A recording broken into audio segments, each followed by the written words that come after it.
All right. Hello, everyone, and welcome to the Kirby Institute seminar series today. Thank you very much for joining us in the room and online.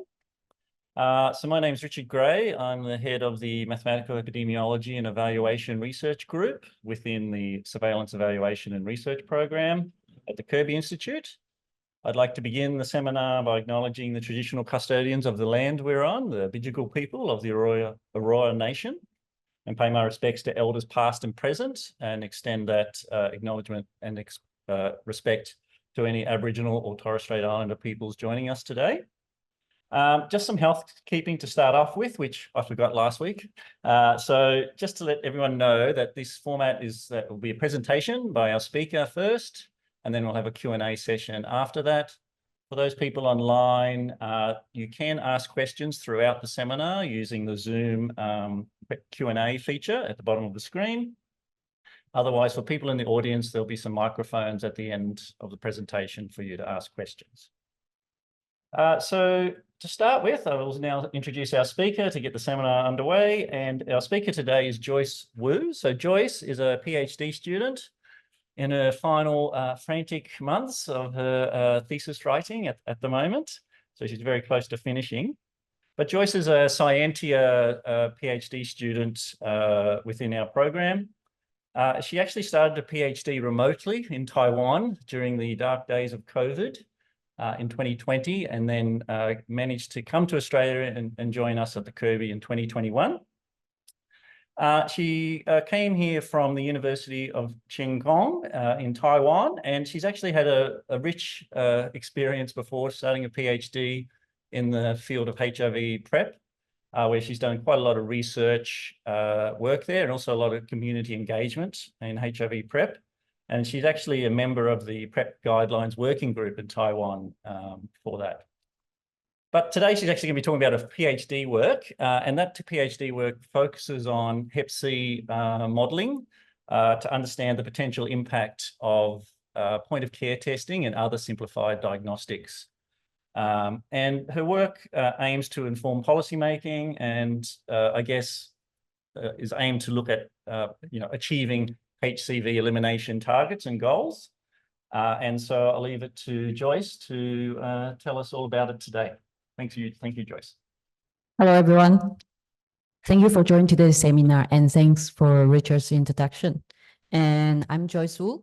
So I'm a PhD student from SERB, and today I'm going to present my PhD project, and it's the impact and cost effectiveness of simplified HCV diagnosis. And I'd like to begin by acknowledging the Bidjigal people. They are the traditional custodian of this land. I would also like to pay my respect to elders, both present and past, and extend the respect to other Aboriginal and Torres Strait Islanders who are joining this seminar today. So here provides some overview and outline of the presentation. I will begin with an overview of the HCV epidemic, then dive into two studies in my PhD project. The first study explored the various of simplified HCV diagnostic strategy among men who have sex with men, MSM in Taiwan. And the second one will further assess how cost-effective it is to integrate this simplified HCV testing strategy into existing HIV prevention and treatment services. And after discussing this study, I will summarize the key findings and their broader implication to help us understand their impact on public health. And finally, I will touch on some of the ongoing work and discuss potential future direction for our research. Hepatitis C virus, HCV, continues to be a major global health challenge, causing significant morbidity and mortality. In 2020, the prevalence of current HCV infection in the general population was 0.7%, with approximately around 56.8 million infections worldwide. And HCV is majorly transmitted through blood-to-blood contacts, and it disproportionately affects certain populations due to the behavior linked to its transmission routes. So globally, people who inject drugs experience the highest burden of HCV, with 38.8% currently infected, and followed by the prisoners with a 15% of HCV prevalence. And also PWID, people who inject drugs and the prisoners is actually quite overlapping. And followed by the MSM with the HCV prevalence at 3.4%. So what is the matter in the MSM? It's like we found the expanding HCV risk from this population.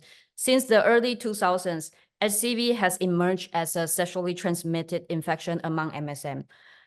The HCV prevalence is significantly higher among MSM who are living with HIV than HIV-negative MSM. But in that era, HCV zero sorting refers to the individual select sexual partners based on their HIV status was common. But recent years, with all the success of HIV biomedical preventions, such as the undetectable HIV viral load will not transmit HIV, the concept of U equals U, as well as the pre-exposure prophylaxis, keep people living free from HIV. So in this era, the sexual behavior dynamic may change, and also it might have the impact on the HCV transmission patterns. And recent data highlights the concerning trend.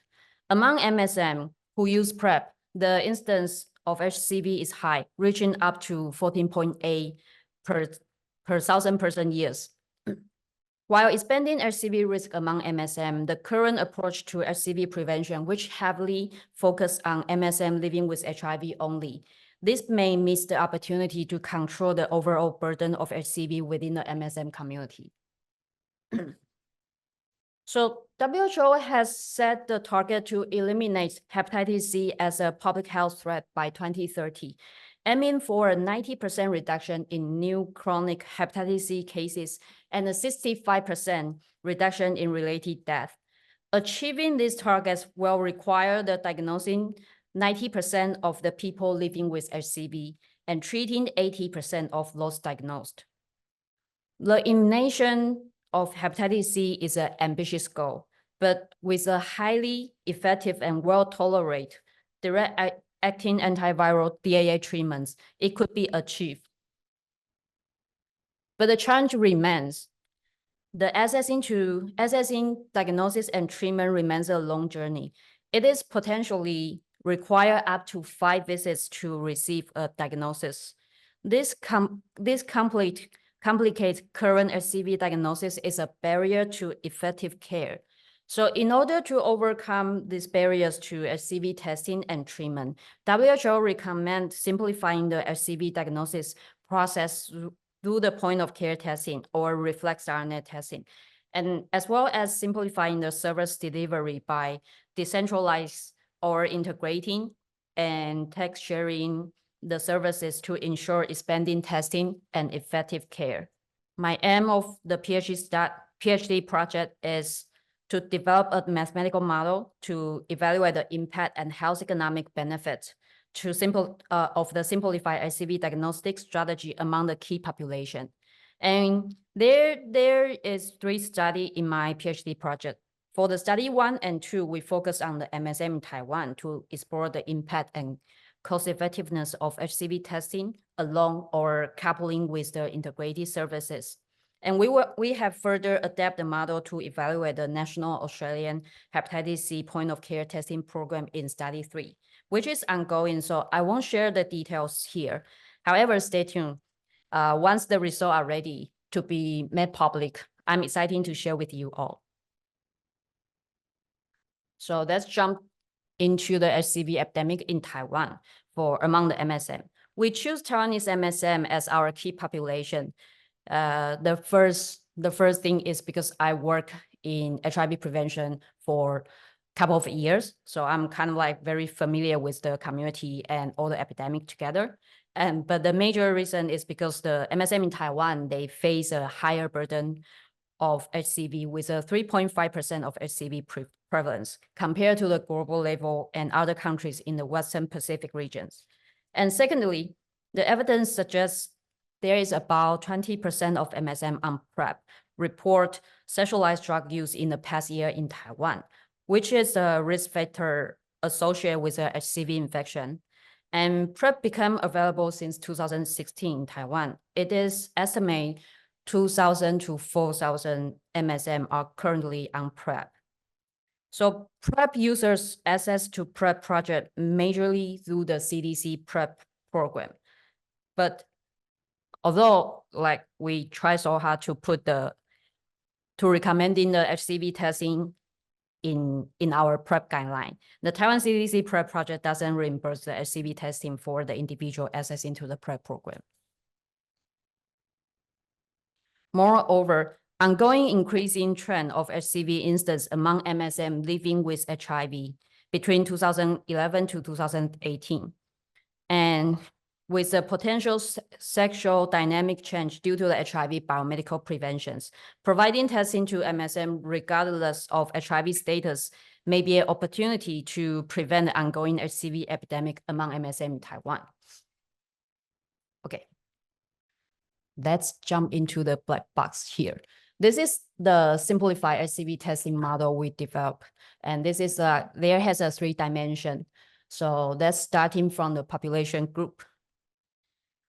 In study 1 and study 2, we use the Taiwanese MSM as our key population. And in these 2 studies, we stratify the Taiwanese MSM into 4 subgroups based on their HIV infection status and the PrEP use, as well as the HIV treatment to reflect the difference in the HCV epidemic among this subpopulation, as well as the level of health services engagement. And this figure shows the HCV transmission and disease progression. MSM will enter the model as susceptible to HCV or HCV negative. Once they infect with HCV, will progress to the acute stage as the color box showing in the A.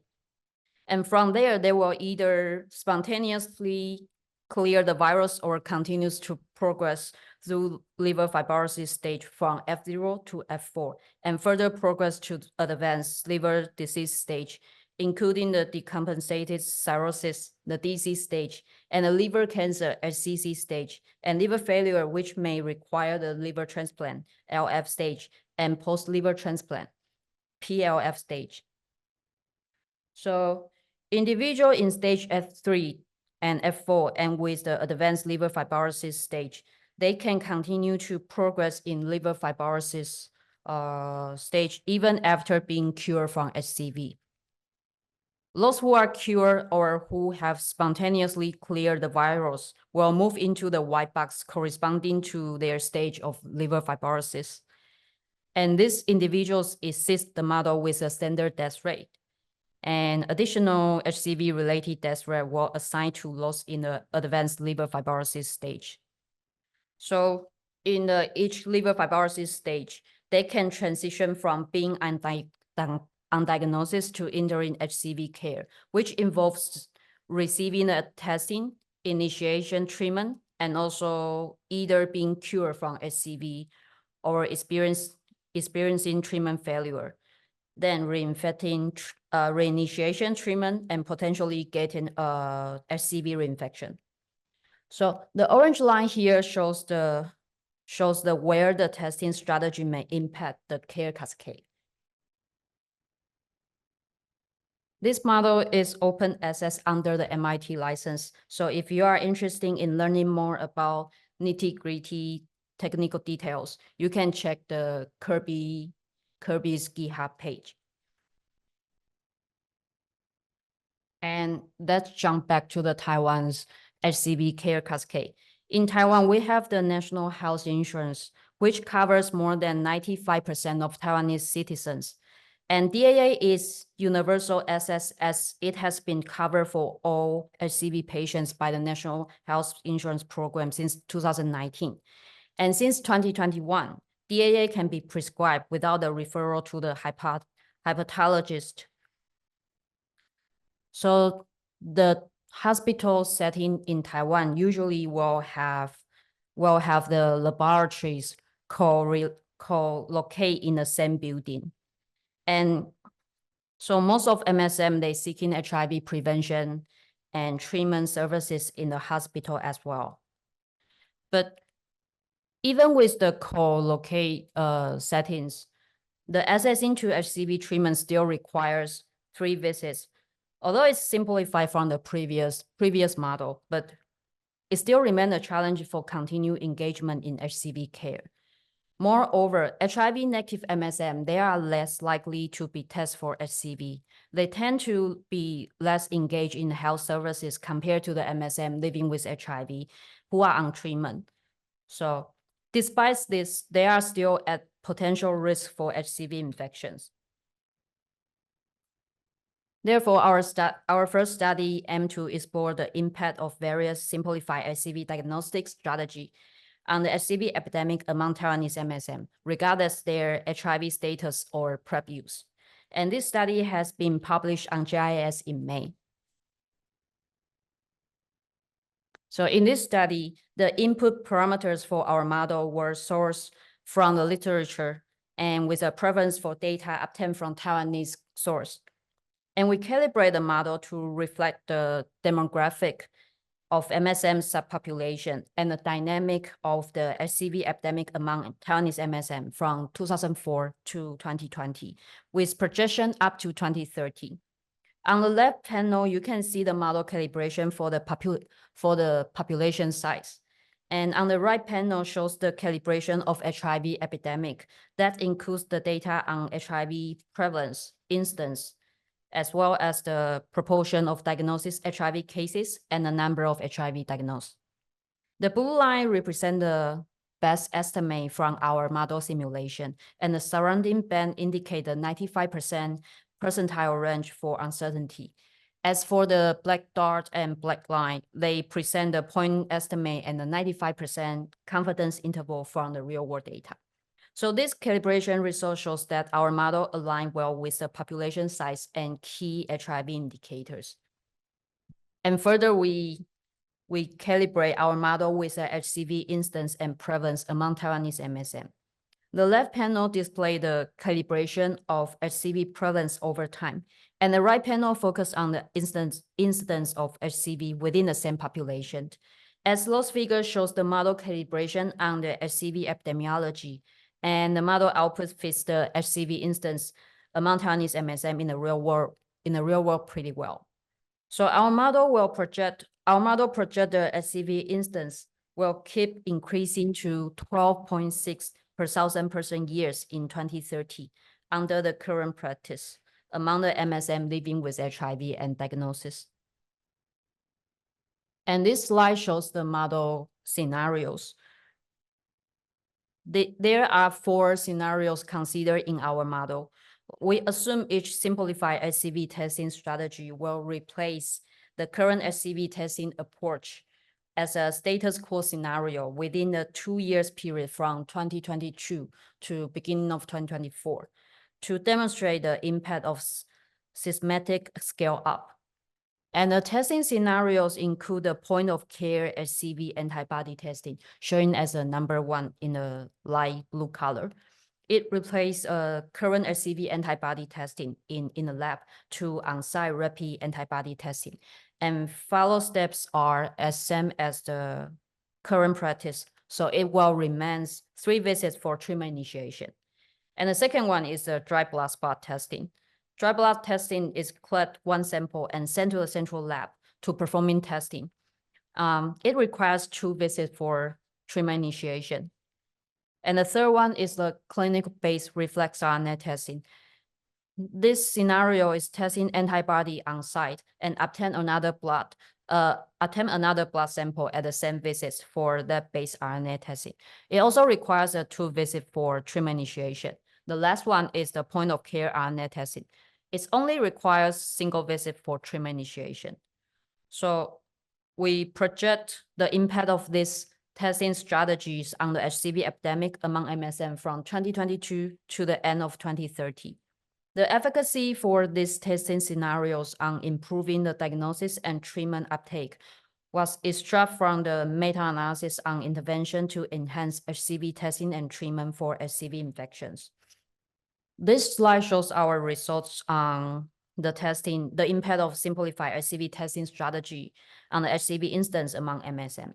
As you can see, compared to the status quo shown in the orange line, The single visit point of care RNA testing, which is the dark blue line, has the greatest reduction in HCV instance with a 53% reduction, followed by the clinic-based RNA testing yellow line and dry blood spot testing showing the green line.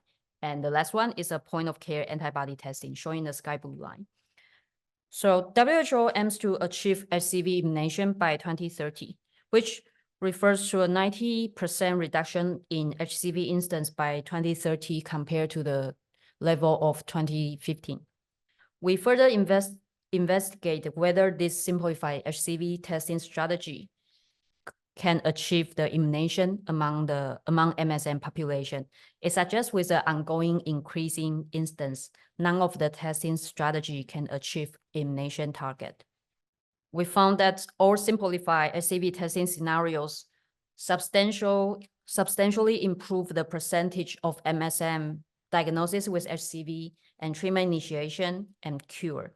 So the single visit point of care RNA testing, again, it has a large improvement in each step of HCV care cascade and leading to 88% of MSM initiate treatment. We further test the reinfection rates in our sensitivity analysis. In a base case scenario, we assume the reinfection rate was as same as the primary infection rates, as the specific reinfection rates among MSM remains unclear in the literature. And this analysis highlights that the reinfection rates significantly impact the effectiveness of each simplified testing scenarios. If there were no infection among the cure population, HCV instance would decrease by 65% to 69%. And conversely, if reinfection rate were 1.5 times higher than primary infection rates, we observed that HCV instance could rise by 56% to 59% compared to the base case. And we further explored the scenario where simplified HCV testing was specifically targeted at the MSM engaged in HIV PrEP and treatment services. The result indicates that this target approach has a similar impact compared to the base case. So given these results and findings, we are further interested in exploring the cost effectiveness of this testing strategy and the economic benefits of integrating simplified testing into the HIV PrEP and treatment services. This will link to our study 2. And in study 2, we use the same model and the calibration foundation established from study 1 to further assess the health economic impact to do simplified, including the simplified testing and also the simplified service delivery to integrate the testing into the existing HIV PrEP and treatment services. The goal was to identify the cost-effective strategy for entire MSM and aiming to inform resource allocation and decision-making for controlling the HCV epidemic among this population. And this study also has been published online by Lancet Regional Health Western Pacific. Okay, so in this study, we really consider very complicated scenarios because we want to explore all the different potential scenarios and all the dynamic we want to capture. So in study 2, we did not consider the DBS as a testing scenario because it's not widely used testing method in Taiwan. So we just exclude that. And we explore the rest of the 4 HCV testing scenarios here. And we also consider the future possible trend of HIV services since Taiwan commit to eliminate both HCV and HIV. So for HIV services scenarios that include the current, as a scenario 1, current level, it will project 1.6% coverage for PrEP and 84% for HIV treatment by 2030. As for scenario 2 and scenario 3, we assume there will be increased the coverage, either increase the coverage of PrEP to 20% or HIV treatment to 95% by 2030. As for the scenario 4, it's a combination of the scenario 2 and scenario 3, both increasing both PrEP and treatment coverage by 2030. So we modeled the simplified HCV testing within 4 different coverage level of HIV services. And I think we designed this is kind of like this will allow us to better explore the potential dynamic of this population in the future. And it results in a total of 16 combined scenarios. Okay, jump to the costing part. We extract the costing data from either Taiwan National Health Insurance Reimbursement List or published literature utilize the Taiwanese National Health Insurance Research Database. So all the cost data were originally collected in new Taiwanese dollars and are reported in 2022's US dollars, converted using the purchasing power parity of 2022. So how we categorize the cost is like, we don't estimate the cost related to the HIV services. We only focus on the HCV testing and treatment. We categorize the cost related to HCV testing and treatment into the 3 categories as depicted in the figure. The figure shows where the different category of costs are attached within the model compartment and the flow. So the first one is the cost for HCV diagnosis, showing the purple color. This includes the cost associated with HCV antibody testing and HCV RNA testing. And the second one is the cost for HCV treatment, showing the brown color. This includes the cost for pre-treatment assessment and medical expense during the treatment, as well as the cost related to post-treatment assessment. And the third cost is for HCV management, showing the blue color. These are the costs for MSM diagnosis with HCV or lost cure from HCV to follow up and monitoring on their liver fibrosis. So for the analysis from the perspective for the Taiwan's National Health Insurance as a payer's perspective, and the benefit will be measured in terms of the quality of the just life years. And the time horizon, we use a lifetime horizon. So, and we apply the discounting of 3% to the cost and quality as well. And the main outcome is an incremental cost effectiveness ratio, the ICER, for each testing scenario compared to the current testing scenario within each HIV prevention and treatment scenarios. So the threshold for ICER is 1 Taiwan GDP per capita of 2022, and it's approximately equals to $32,811 USD. And here comes to the result table. This table shows the lifetime cost and lifetime quality, as well as the ICERs. So median lifetime cost across the scenarios range from 35 millions to 169 millions. And point of care RNA testing, without a doubt, emerged as a most expensive option, but also yield the highest lifetime qualities across all HIV service scenarios. So for the entire MSM population, we found both point of care antibody testing and reflex RNA testing. They proved to be cost effective. And in some scenarios, the point of care antibody testing would be cost saving.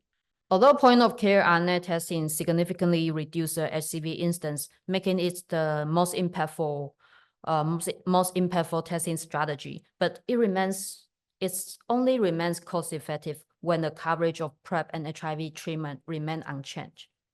We further compare all the scenarios with each other and generate the efficient frontier.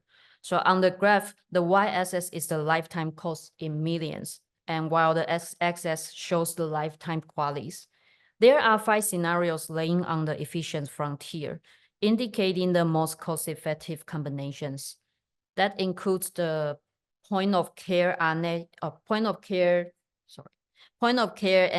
testing with the current HIV services coverage, and all the testing strategy in increasing coverage of PrEP and HIV treatment services. And this result shows the increasing coverage of HIV services with or without simplified HCV testing can result in more quality scan in a relatively small cost.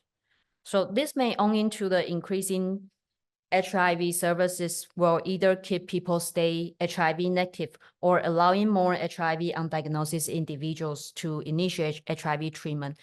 Both situations will reduce the loss of qualities. We further conduct the probability sensitivity analysis, and it shows the most simulations fall within the northeast quadrant of the cost-effectiveness plan. For point-of-care testing, point-of-care antibody testing, and reflex RNA testing, the majority of simulation fall below the GDP per capita threshold, showing the dash line, indicating these two testing strategies are cost-effective. Conversely, for point-of-care RNA testing, while most simulations appear in the northeast quadrant, they sit above the GDP per capita threshold. So this indicates, although this testing strategy may offer the substantial health benefits, it is not cost-effective, given its higher cost related to the economic threshold. So let's jump to the conclusion. From these two studies, we found that in the simplified HCV testing strategy for overall MSM, the one-step point-of-care RNA testing is the most impactful, and followed by reflex RNA and DBS. But when we target at the MSM on PrEP and HIV treatment, point-of-care antibody testing and reflex RNA testing both are cost-effective, but not the point-of-care RNA testing. So despite the considerable impact of simplified HCV testing, none of the testing strategy alone could achieve the elimination goal. And additionally, this kind of like implied additionally risk reduction strategy may be necessary to prevent the reinfections, which could mitigate the benefit of this testing strategy. And efficient frontiers suggest the potential synergistic impact of HIV services and the simplified HCV testing among MSM. From the study 1 and 2, I think the implication would be this kind of like simplify integration of the services with simplified HCV testing. This approach is not only streamlines the testing procedures, but also ensure that our limited resources are utilized more efficiently. And we found point-of-care RNA testing is generally not cost-effective, despite the significant impact. And this suggests when doing the resource allocation, we should consider the RNA prevalence in a different population, such as MSM they actually have the relative low RNA prevalence than other key populations. And it seems like the healthcare engagement level is higher than compared to other key populations as well. And these two studies results can further inform the national or regional action planning on HCV among this population. And further, like we currently working on the project 3. So we adapt the model for people who have history of injecting drugs in the community and people under incarcerated, and compare the national hepatitis C point-of-care testing program to the standard of care on the relatively change in HCV prevalence, as well as we will estimate the cost effectiveness.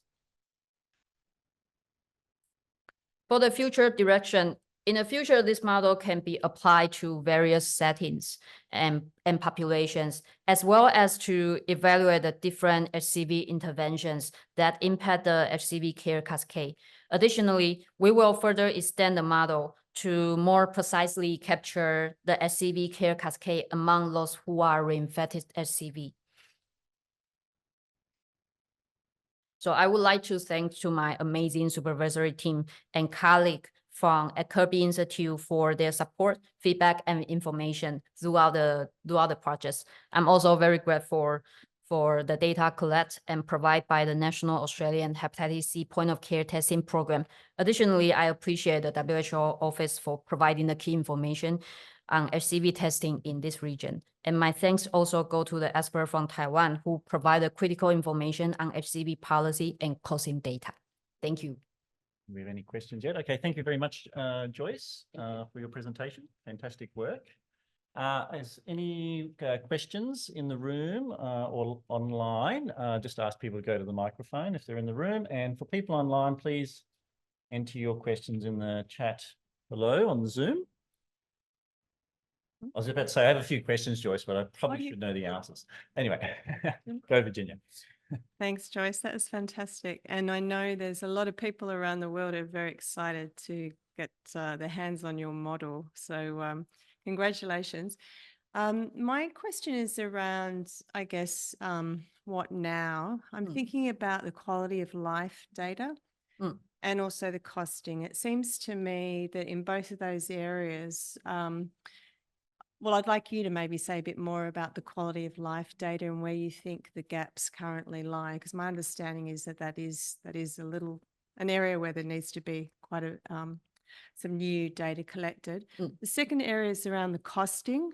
So I know for a lot of countries relying on reimbursement payments under national health insurance schemes usually underestimates the costs quite a lot.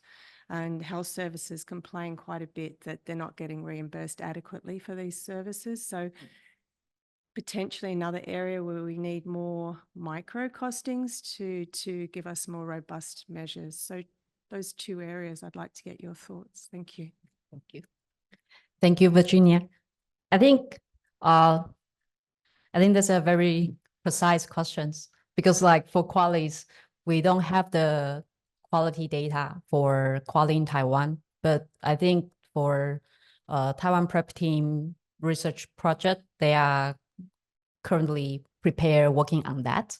So maybe very looking forward to collect those data, especially for the prep users QALYs as well.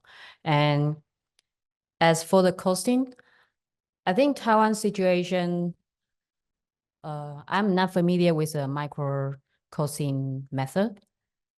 Kind of like I never done that, but I know it's very time consuming and very vary from setting to settings. And I will say in Taiwan, the thing is because it's like a reimburse, the reimburse process is based on, there has a list, the price there, and they will be adjusted by the total cap as well. So they might not be able to get, that's for example, the 180 points doesn't equals to the 180 Newtonese dollars. So it will be very year by years. So I will definitely say that the cost on the list doesn't really reflect the cost that's the hospital or the settings really spending. But this will be the currently most Best estimate. Yeah, best estimate we can get. Yeah. But I agree with you, like there must have some like micro costing method or like micro costing study to conduct in this area. Thank you. So Joyce, just following on Virginia's question then, what about our Australian work that we got planned? Do you want to say anything about that? I would just say that obviously for the Australian projects, we do have quite a bit of micro costing involved. There are kind of work aligned with projects. So there's been quite a lot of effort to collect health economic costs, as well as developing quality of life measures, I suppose, as well. So that'll all feed into Joyce's analysis and model. I guess we found with Taiwan, there was a little bit of lack of data availability in some parts. Yeah. Yep. Okay. You got one online first, Brendan? Okay. So Sophie's just replied a little bit. She's just saying the costs of point of care testing were based on the Australian estimates that were built upon micro costing. So I guess we kind of had to translate Australian estimates from some of the studies informing the Taiwanese estimates. There's quite a few challenges, obviously, with that and assumptions, but yeah, we did the best we could, I think, Joyce, or you did the best you could, I should say. Brendan. Thank you so much. This is fantastic. I really enjoyed your presentation, so thank you for that. Again, on the costing piece, so and I'm really not a costing person, so this is my naivety, but So you found the point of care had the biggest impact, but also was not cost effective. Did you look into what components of the cost contributed most to that? And then, so was it that people got tested more, or was it the actual cost of the assay? And then does that mean you can push pressure on those to reduce and increase effectiveness? Thanks. Thank you for your question. And I think I didn't show in the slide, like we do to see whether it's the majority of the cost coming from. And because like our model is like calculate estimate in the lifetime. So the diagnosis, the cost for diagnosis is the majority of the cost. And I think that's because if you are going to detect one cases, you might need to detect maybe 10 cases if you use the random, if you assume that's randomly. And in our model, we assume people receiving testing, either they are HCV positive or negative, they have the same rate. So it's like randomly receiving the testing. So I think that is the first part. And the second part is like, maybe it's also implying that for testing or screening strategy, we should have something coming up for identify more like a risk population and rather than just like randomly test them. Okay, thanks, Brendan. We got a couple of questions online. One from Caroline. So Caroline said, great presentation, Joyce, and she has two questions. So she was wondering about dropout rates and if there are any strategies to improve testing and treatment compliance. That's one part. And then the second one is around quality assurance and control, and if there is political support or barriers for POC testing in Taiwan, I assume she's talking about. Okay, so about the dropout rate. So first of all, because like Taiwan, they don't have the real intervention for the point of care testing strategy. So all this testing rates, or like how they increase their ask rate for how this testing improve the efficacy or improve the cascade compared to the current testing is extract from the meta-analysis. So I guess the dropout rate here, if there are strategy to improve testing and treatment compliance. So far, Taiwan's standard practice is they will have the HCV case managers, and they relies on very heavily on human resource, as like we Taiwanese working as hard as, yeah, as our liver is like burning. So they lost HCV case managers. They will just like calling each patient. Like if they find out they diagnosis with HCV, they will calling them to come back for the visit or return for the further assessment. That is a one way to do that, and that's a current practice. But I'm not sure is there any other interventions? No, I guess we didn't really. I would say Caroline, with Joyce's model probably doesn't look into that compliance side of things too much. Do you want to say anything about the quality assurance aspects? Quality assurance and control. For point, Caroline, is that for the quality assurance and control for the point of care testing?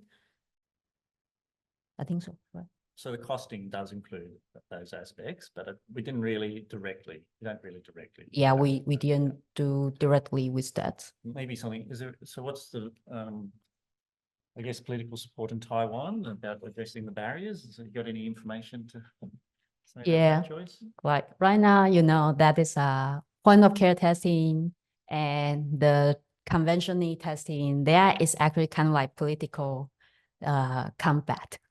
So same thing in Taiwan. Like all the doctors and the laboratory people, they don't want to release their right. Yes. Because like once they release their right, they couldn't take it back, and they have to reduce the revenue and reduce the right, reduce the volume for speaking up. So I will say it's very difficult for point of care testing to running out in Taiwan. But the thing is like, because Taiwan has a very many nature disaster, and probably we hope not, but also human disaster as well. hope not. So I think point of care testing has its selling points to this. If the, let's say, remote area, or like if the hospital being attacked, the point of care testing can play the very vital role in this kind of situation. Thank you, Joyce. And there was just one more question online from Jason. And they were just asking about the direct and indirect costs related to the point of care testing. So did you reflect those things? I think in our point of care testing scenarios, we only include the direct. Is it direct? About 20. We included both direct and indirect costs because like those costs is actually attached or like extra from the Taiwan National Health Insurance reimbursement scheme. And those reimbursement scheme is already include the cartridge or like testing, and also as well as the human resource and the setting and all the equipment. So it's all combined all together. Cool. I think Brendan's got another question for us. Yes. Sorry. I actually have a question about study one, the kind of the graph that you had about incidence reduction out to 2023, 2030. And so the point of care reduced it by, I think, 53%. And given that point of care would work every time and the cure rate's 95%. So would that suggest that we're not reaching half of the people to be able to get diagnosed and then treated? Does that make sense? Is that the implication, that we're not actually like getting the testing out to enough people to be diagnosed? I think yes and no, because I think the thing among the MSM is about that's sexually transmission. So they have the probability to reinfect again. And because like the sexualized drug use or like MSM, because they are using the sexualized drug and they will get into a prison and may increase the risk to transmit HCV or getting HCV as well. So I think the first thing is maybe we can increase more the coverage of the point of care testing. But the thing is like we also have to consider how we prevent the reinfection risk. Yeah. Thank you. Okay. All right. I don't think there's any more questions, Joyce, from the room or online. So maybe we'll wrap it up there. So thank you very much for your presentation and great work. And thank you very much, everyone, for attending the Kirby seminar today, and look forward to seeing you next time.